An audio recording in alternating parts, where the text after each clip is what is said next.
Hey, it's Clay, and this will be a video chart on ticker symbol CRON. We will take a look at the 30-minute time frame.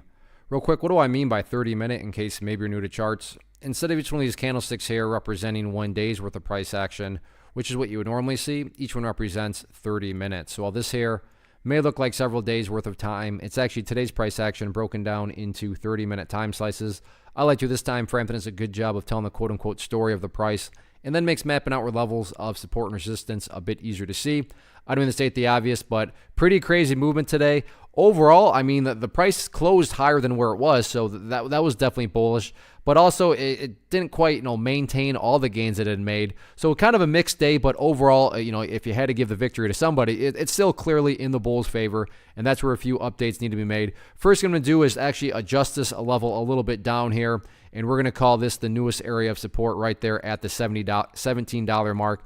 And this is all just based on a foundational rule in charting, which states when levels of resistance are broken and closed above, you want to see them act as support. And 17 is very important for this simple reason. And I'm not saying this will occur or anything like that, but if the price were to break below 17 or worse yet, separate to the downside, at that point in time, from a literal perspective, that would literally be putting the price right back to where it was before this very nice bounce.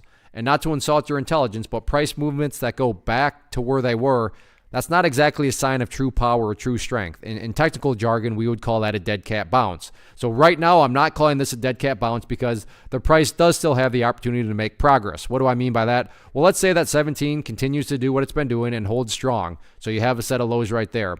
The previous set of lows was down there. So if you envision each of these as stair steps, well, hey, you still have stair steps making progress in the upwards direction. So that is right now, in my opinion, there's no way you could call this a dead cat bounce. I would fully agree this could turn into a dead cat bounce if the price goes back to where it was. But as of right now, no, the price is not back to where it was. It's still up above 17. It hasn't gone back inside of that range. So if you haven't kind of connected those dots, $17 definitely a very important level going into next week. From a resistance standpoint, a couple levels to keep an eye on. The first level is what I talked about in Thursday's video, which was the red line there at 1750. But also keep an eye on that purple line there. It's starting to cross down below the 1750 mark. So, we'll see if that level comes into play or not. In fact, more that I think about it, I'm just going to go ahead and get rid of that line right there. And that way, we'll just kind of keep that purple line there as a very streamlined way of resistance to watch next week. But all in all, shaky chart. You still got to give the advantage to the bulls, but let's see if the bulls can start to make some progress or if this was just a dead cat bounce.